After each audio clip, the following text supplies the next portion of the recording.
Good day, friends. I'm Kerry Dillinger. This is Bible Class Topics, and you've tuned in to Lesson 2 of 2, What Jesus Thought About the Scriptures. I'll put a link in the description right below this video in case you missed Lesson 1.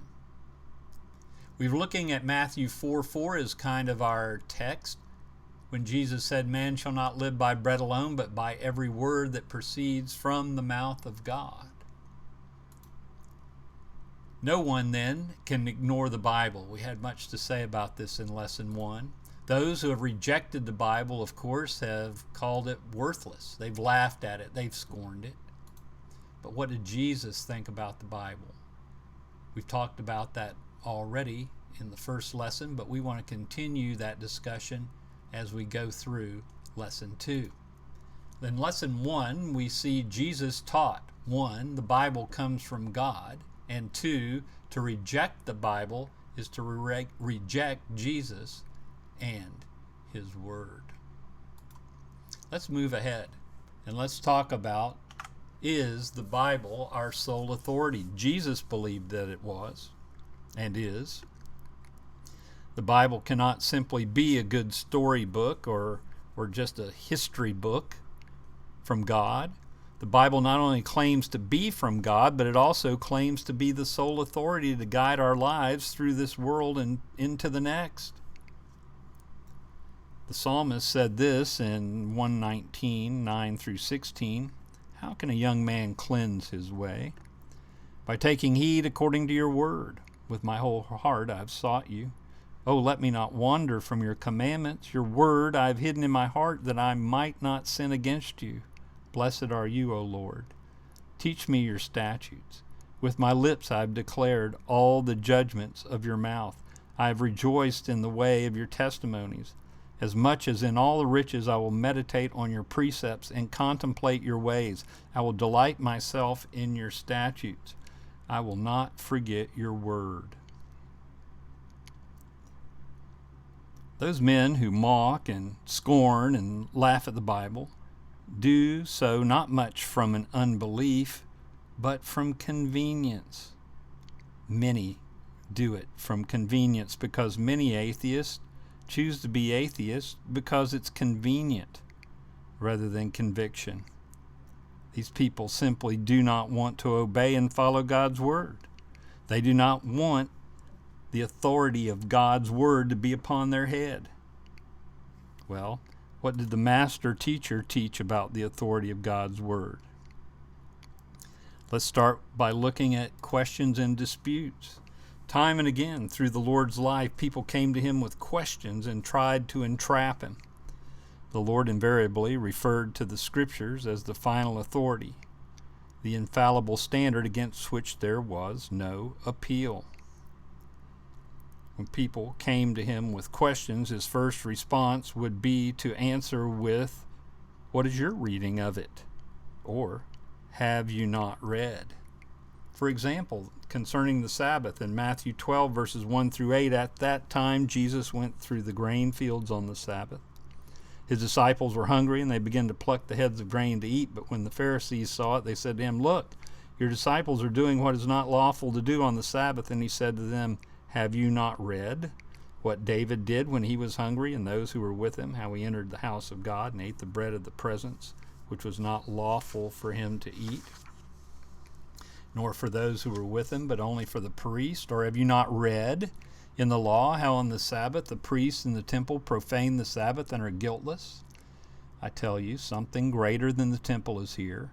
And if you had known what this means, I desire mercy and not sacrifice, you would not have condemned the guiltless, for the Son of Man is the Lord of the Sabbath." Twice here Jesus asked about what the Scripture said. Have you not read about David, as he said in verse 3? Have you not read in the law, as he said in verse 5? What did Jesus say on the question of divorce? Where did he refer? Matthew 19, 1 through 5. Now when Jesus had finished these sayings, he went away from Galilee and entered the region of Judea beyond the Jordan. And large crowds followed him. He healed them. And Pharisees came up to him and tested him by asking, "Is it lawful to divorce one's wife for any cause?" And he answered, "Have you not read that he who created them from the beginning made them male and female, and said, therefore a man shall leave his father and his mother and hold fast to his wife, and the two shall become one flesh?" Jesus asked the question in verse 4, "Have you not read?" Then Jesus quoted from two texts to answer the question, Genesis 1:27 and also Genesis 2 verse 4. We can and should settle this divorce question today in exactly the same way Jesus did, by referring to what God had to say about it. What about the question of eternal life? In Luke 10:25 through 28, "And behold, a lawyer stood up to put him," that is Jesus, "to the test, saying, 'Teacher, what shall I do to inherit eternal life?' He said to him, 'What is written in the law? How do you read it?' And the lawyer answered, 'You shall love the Lord your God with all your heart, with all your soul, with all your strength, with all your mind, and your neighbor as yourself.' And he said to him, 'You have answered correctly. Do this and you will live.'" How did Jesus begin his answer to this lawyer? By asking, "What is written in the law?" Verse 26. He didn't want to know what men felt or what the opinions of men were. He wanted to know what the Word of God had to say. What did Jesus teach about the resurrection?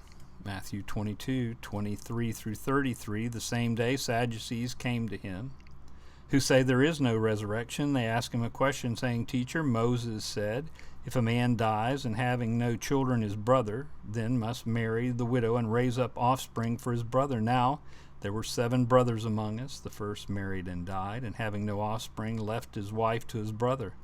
So the second and third, all the way down to the 7th. And after them the woman also died. In the resurrection, therefore, of the 7, whose wife will she be? For they all had her.' But Jesus answered them, 'You're wrong, because you neither know the Scripture nor the power of God. For in the resurrection they will neither marry, nor will they be given in marriage, but are like angels in heaven. And as for the resurrection of the dead, have you not read what was said to you by God? I am the God of Abraham, the God of Isaac, and the God of Jacob.' He's not the God of the dead, but of the living." And when the crowd heard it, they were astonished at his teaching. Jesus told those who asked, "You are wrong, you err, not knowing the Scriptures or the power of God." Verse 29. And then verse 31, "But concerning the resurrection of the dead, have you not read what was spoken to you by God, saying?" Jesus emphasized that when they read the Scriptures, that it was God who was speaking to them. Jesus taught the eternal and abiding nature of the authority of God. In John 10, verses 30 through 35, he teaches us that Scripture cannot be broken. Jesus says, "I and my Father are one." The Jews took up stones again to stone him. Jesus answered them, "Many good works I have shown you from my Father. For which of those works do you stone me?" The Jews answered him, saying, "For a good work we do not stone you, but for blasphemy, and because you, being a man, make yourself God." Jesus answered them, "Is it not written in your law, I said you are gods?" If he called them gods to whom the word of God came, and the Scripture cannot be broken. The word of God is sure. It is from God, and it is his authority. And what of Matthew 24:35? "Heaven and earth will pass away," Jesus says, "but my words will by no means pass away." Jesus taught the eternal and abiding nature of the authority of God's Word. Jesus taught that God's Word can be relied upon. Jesus not only believed, but also taught and followed God's Word himself. He depended on it to make it through his life here on earth. He depended on it during his temptation. For we do not have a high priest who cannot sympathize with our weaknesses, but was in all points tempted as we are, yet without sin, the Hebrew writer tells us. Then we turn to Matthew 4:1 through 10, and we see Jesus facing temptations all the temptations that Satan could muster against him, and Jesus was armed only and solely with God's word. For each temptation thrust at him, Jesus parried with a counter-thrust with the sword of the Spirit, the Scriptures. 3 times Satan tried to tempt him, and each time the Lord replied, "It is written, man shall not live by bread alone, but by every word that proceeds from the mouth of God." He answered to the first temptation. To the second, "You shall not tempt the Lord your God." Verse 7. And in verse 10, "You shall worship the Lord your God, and him only shall you serve." Jesus depended on the reliability of God's word, the Bible, throughout his life and ministry, during his temptation, during his sufferings. Hebrews 5, 7, and 8. Who, in the days of his flesh, when he had offered up prayers and supplications with vehement cries and tears to him who was able to save him from death, and was heard because of his godly fear, though he was a son, yet he learned obedience by the things with which he suffered. As Jesus hung on the cross, he depended on the word to get him through. Matthew 27:46. At about the 9th hour, Jesus cried out with a loud voice, saying, "Eli, Eli, lama sabachthani?" That is, my God, why have you forsaken me?" This is Jesus speaking on the cross, and at this point he is quoting from where? Psalm 22, verse 1. At the very end of his life, before he dies on the cross, when Jesus had cried out with a loud voice, he said, "Father, into your hands I commit my spirit." We can read this in Luke 23:46, but Jesus is quoting from Psalm 31, verse 5. When it comes to the Bible and judgment, we should remember what Jesus taught concerning judgment from the Word of God. Let's start with John 12, verses 44 through 50. Then Jesus cried out and said, "He who believes in me believes not in me, but in him who sent me. And he who sees me sees him who sent me. I have come as a light into the world, that whoever believes in me should not abide in darkness. If anyone hears my words and does not believe, I do not judge him, for I did not come to judge the world, but to save the world. He who rejects me and does not receive my words has that which judges him. The word that I have spoken will judge him in the last day, for I have not spoken on my own authority, but the Father who sent me gave me a command, what I should say and what I should speak, and I know that his command is everlasting. Therefore, whatever I speak, just as the Father has told me, so I speak." Many people will stand in judgment before the Lord and say, How did we know what we were supposed to do? How did we know? And the Lord will silently point to the Scriptures and say, "You had this. You had my word. And yet, you failed to heed and you failed to follow the word of the living God."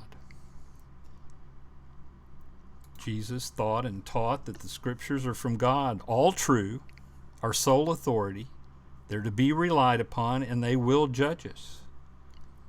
If you believe in Jesus, then you must believe in the Scriptures.